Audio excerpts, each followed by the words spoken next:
basically just, yeah, I lost my train of thought completely. What on earth are you talking about right now? No, that's just not right at all. Hello, Shomano, how's everyone doing? Today I am reviewing Santal Blush by Tom Ford. This is part of his private blends line. He kind of has two lines. Signature line, those are the ones that come in the ribbed bottles, things like Black Orchid, White Patchouli, Tom Ford Extreme, Violet Blonde, Sahara Noir, and then he has a kind of higher priced line called his private blends, much more expensive, but some of them are really cool. Santal Blush, Santal, French word for sandalwood if you didn't know already, and this one came out in 2011. It is an oriental woody, and it's actually marketed to women. However, who cares, right? Anyone can wear this. It actually kind of smells masculine sometimes to me as well, so just ignore that. But just for reference, it's marketed towards women. So let me read you what it says on Tom Ford's website about this fragrance, just to kind of set the mood, I guess. So it says mesmerising, exotic, mysterious. I'm not sure how a fragrance can be mesmerising if it's not something that you're looking at, unless the bottle's mesmerising. It should be more hypnotising, I think. Hypnotising, I'm just going to change it, sorry Tom Ford. Hypnotising, exotic, mysterious. Tom Ford Santal Blush is a mesmerising / hypnotising spicy wood oriental. A textured fusion of creamy sandalwood and exotic eastern spices is enhanced with intoxicating florals and sumptuous woods to create soft, naked glamour. Its nude juice and blush-coloured packaging are as sensual as a beautifully contoured nude face. A lot of words there, loads and loads of words going on. Listen to some of them if you like, don't if you don't care.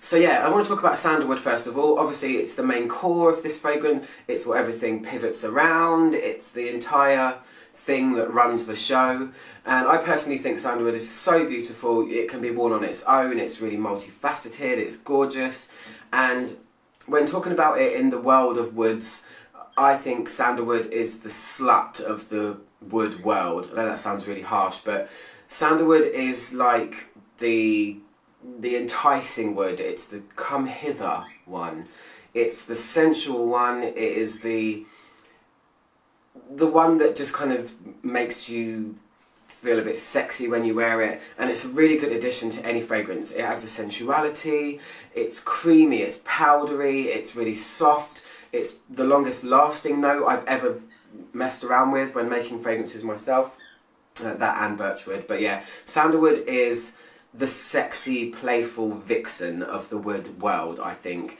and it's the centre of this fragrance. So, yeah, the sandalwood in this, I'll say first of all, is Australian sandalwood. It's not the Don Dada of all sandalwoods. The real deal is Mysore sandalwood, which comes from India, but unfortunately it's been over-harvested and you don't really find it in fragrances much at all anymore. It is, however, present in vintage Samsara, which I absolutely adore, if you didn't know already. I've only mentioned it, a few times, just in passing, So,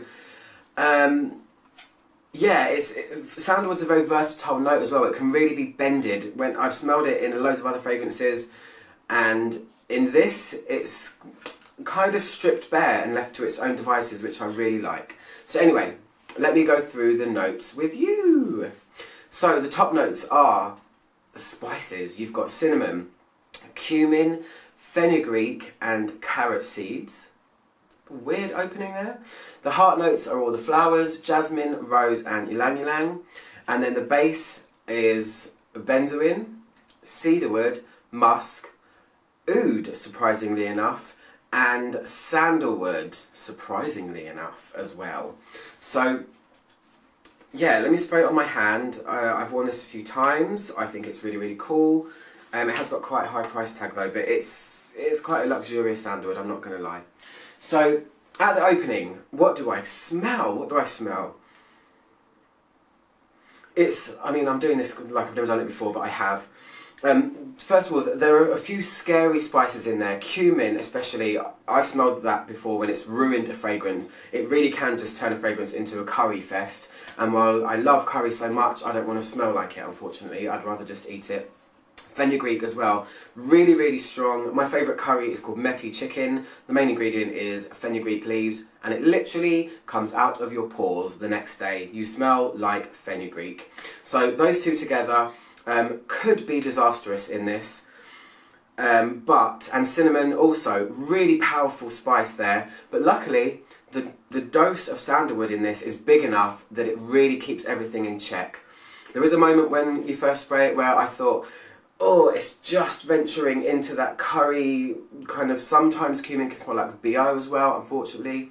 Not painting a very good picture here, but like I was going to say, thankfully the sandalwood in this is in a big enough dose that it does overthrow most of the ingredients that are in the blend itself. So there's just a hint of something spicy there. It's dry at first.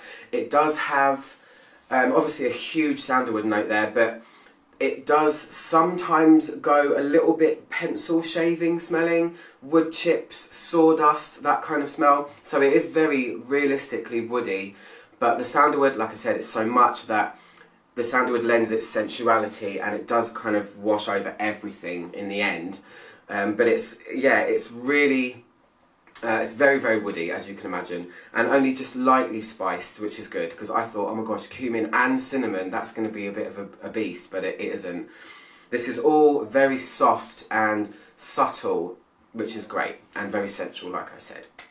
So, yeah, the sandalwood does exactly what it's supposed to do in this. It gives it a powderiness. It even goes through sometimes feeling a bit lactonic and creamy as well, and it's very smooth. It's got a very smooth core running through the middle with just kind of powdery and wood chippy kind of smells around the edge of it. It's very sultry as well, as you can imagine a sandalwood fragrance being, and it's just very realistic, and it doesn't try to be too many things at once. Even though it's quite complex, it doesn't, you're not pulled in lots of different directions, so you're basically going to get a very well done sandalwood here.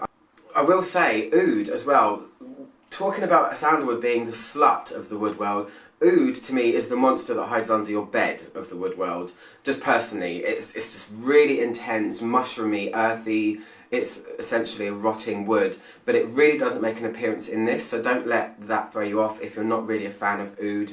I am not either, and I'm really glad that the oud doesn't make a huge appearance in this, or any at all. I can't smell it at all. Well, that's just my nose. Yeah, so it does go through, like I said, a few creamy stages, a real rich, smooth, gorgeous, exotic kind of sandalwood smell. And what else did I write here? Oh yeah, it reminds me, which might not help you at all, but I'm just going to say it for reference. It really reminds me of this night market I went to when I was in Australia, in Cairns. They had all of these wooden carvings that were like spirals, and they were spinning around in the wind. And they were, I think they were either made out of sandalwood or definitely scented with it. It's just that kind of dry, exotic, sensual wood kind of smell. There's not really much to it, I don't think, but it's very well done. It's very well blended, and it's just really cool. Let me talk about the flowers. The flowers, I don't really smell them at all either. They're obviously adding something to it, but it's just going to be slight nuances here and there. It really isn't a jasmine, ylang-ylang, rose fragrance at all. The sandalwood never takes a back seat. It never lets anyone else say anything or even have any airtime. And I don't think it's supposed to. I don't think that's the point of the fragrance. But if anything, the ylang-ylang's making it smell smoother, and the rose is making it smell more powdery. So that's it. The flowers only really slightly appear, and I'm talking this much, when it's really dry at the very end of the wear length. It only really changes from being hello sandalwood to something maybe a tiny bit more floral, but that's only at the very end. So again, I'd probably completely ignore those. It's a sandalwood core. The cedarwood makes a huge appearance as well. Even though sandalwood runs the show, the cedarwood really, to me, is pretty much very prominent as well. The cedarwood is what's making it smell like wood chippings to me, because it does smell like that sometimes, cedarwood. So they're kind of going hand in hand, doing a little woody dance, like, hi, come with me. I don't know where they're going, but they're doing something. So yeah, they're kind of enhancing each other. I don't think it really needed cedarwood, if that's just my opinion. I think sandalwood's enough on its own, Yeah, and that's pretty much all I can say about it. It lasts a really long time. It's not a really overbearing fragrance. Sandalwood is always very soft. Like I said, it's very long lasting, but it's soft the entire time that it lasts. It's never a loud note. So this is a very sultry fragrance. It's a very come hither fragrance, I think. And I really like it. So yeah, that's pretty much all I'm going to say about it. If you guys want to get this fragrance, head over to beautyspin.co.uk or beautyspin.com. I will mention them from time to time. I do love them. Yeah, you can get it there, and a lot of the other private blends as well, in fact. So go and check them out. I'm Sultry. Click my logo to subscribe, wherever it might be at this time that you're watching the review. It does move around. And yeah, I'll see you guys soon for another review. Very soon. Thanks for watching. Goodbye.